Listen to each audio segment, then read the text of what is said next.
guys? So we are jumping into Tiny Tina's Wonderlands second patch. Well, it's kind of like the third if you count the day one patch, but we are jumping into the newest patch.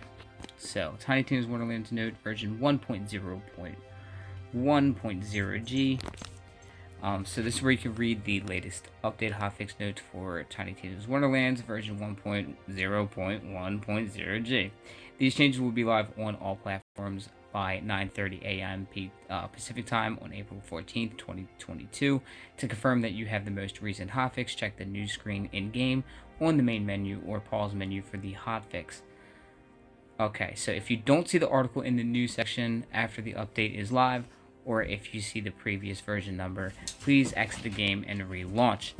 Please submit bug reports and feedback to support.2k.com.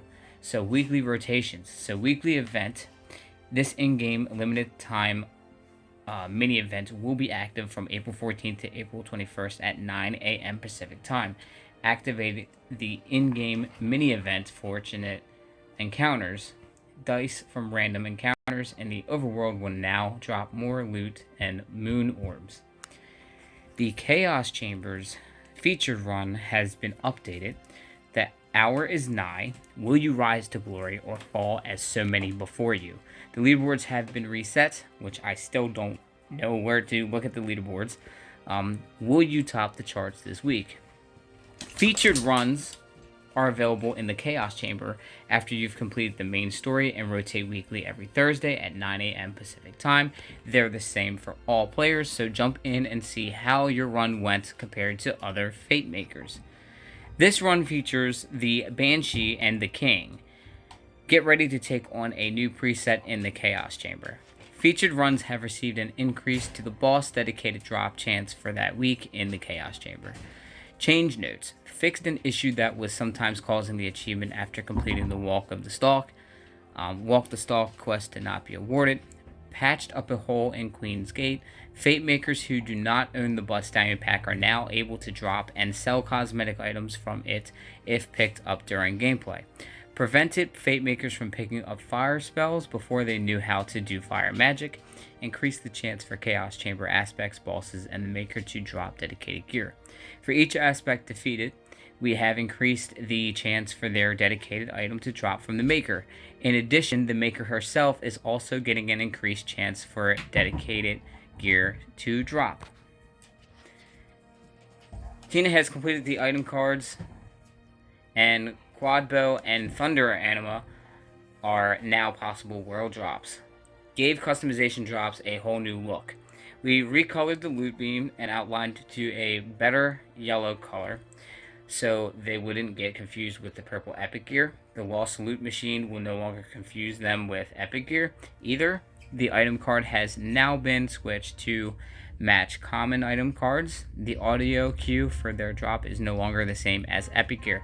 Now earlier today I did do a video for tomorrow, and it's basically the gameplay for the Chaos Chamber, but it was for the newest run, and also I got all of the bosses in one go, and we got to fight the fourth boss. So we finally got to fight all three bosses in a row and got that fourth boss.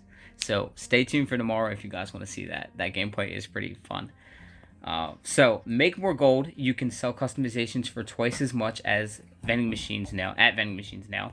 The all passive properly scales to the Fate Maker instead of giving a flat rate. Balance adjustments, spell adjustments, Magic Barrage. Magic Barrage fires magic projectiles at enemies. We've made some changes to how some of these different variants scale their damage at higher levels.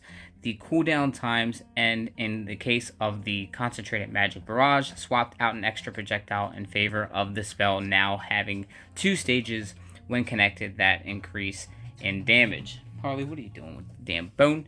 You only do this when I'm doing videos, don't you?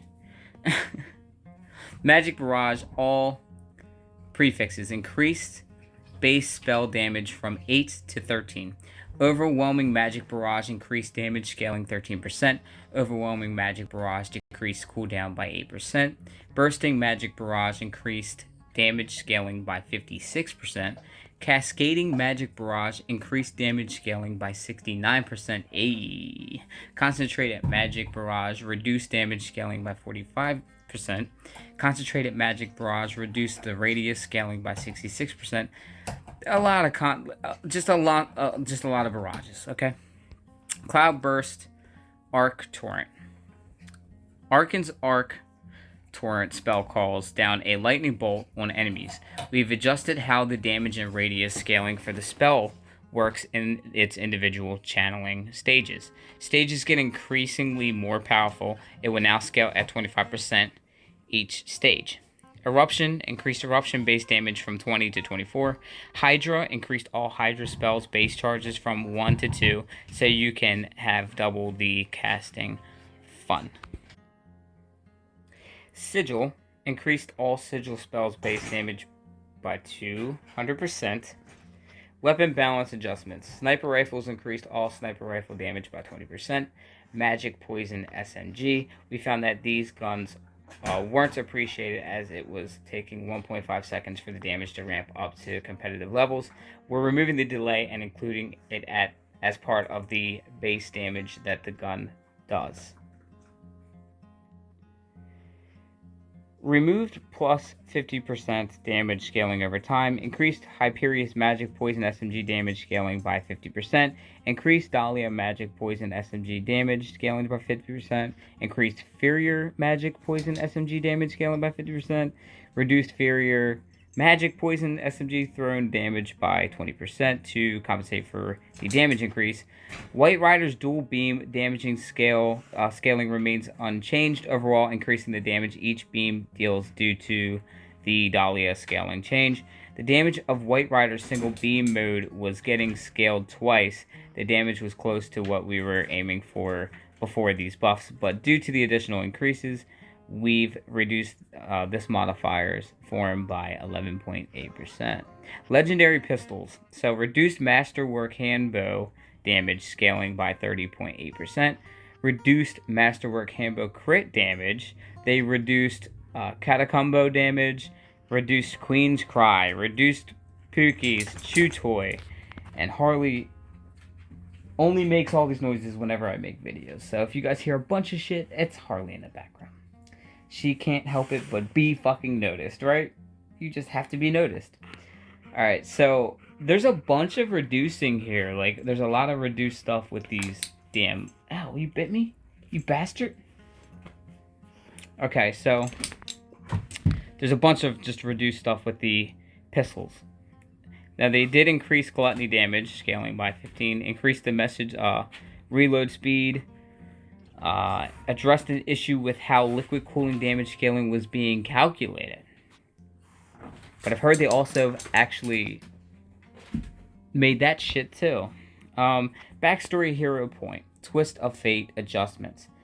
Backstories cannot be changed after you pick one, but the changes will still be applied to the character when you play the game. These changes will all apply to new characters. Village Idiot added -3 wisdom penalty. Raised by elves, increased dexterity from +2 to +4. Increased attunement from +0 to +2. Failed monk increased wisdom bonus from +4 to +6. And increased intelligence bonus from +2 to +3. Rogue alchemist increased attunement from 0 to +2. So, I think this is everything. Yeah, that is basically everything for this patch. I do want to say that there is a lot going on in the background in this video, and I'm so sorry for that. But I wanted to cover this video, and this is kind of the best way to do it because you guys can see exactly what is on the screen. You know, like you guys can see everything that they've done. I am happy with the game. I do feel like we're in that spell right now where we're just getting a bunch of things that they're just going to nerf. And that's what's kind of a little bit upsetting because I don't want them to nerf anything. Like, I love the way the game released as it is, and it's not like we are getting legendaries like crazy. Like, you can leave them alone. It's a legendary. If it's going to be good, let it be good, you know? Like, the liquid cooling is good. Mind you, I have modded guns anyway, but the thing is I don't want to have to play with modded guns all the time. I want to be able to do good with the guns that are already in game. That's just how I am. But you guys can tell me in the comments down below. Do you like these fixes? Do you not like the fixes? Let me know in the comments down below. Remember, we're doing a giveaway for the season passes. We are doing 3 season passes given away by the end of April or the beginning of May. So just, if you aren't somebody that bought the Chaotic Great Edition or bought the season pass, make sure you go to our last giveaway video and you post on that video that you did not get the season pass, and make sure you're subscribed and like that video, and you will enter in a chance at getting one of the season passes. Also, I'm doing a lot of Bunkers and Badasses content, so stay tuned for that. So a lot of minis getting painted, a lot of terrain being built, and hopefully all that can get done. Harley, you are just blowing this video up. You cannot go... I wish you guys could see her right now. She's just trying to climb up on the chair and get up on my lap when I'm trying to make a damn video. This is crazy. But if you love Huskies, leave this video a huge like, because if not, I might just put her up for adoption. I'm just kidding. I'm not going to do that, but you are a pain in my ass sometimes. I do love you. But, yeah, guys, thank you all for watching. I appreciate all the support that I've been getting from you guys from here and on Instagram. So, yeah, I'll catch you all in the Wonderlands. Bye. Fire will rise behind those eyes. Black House will rock.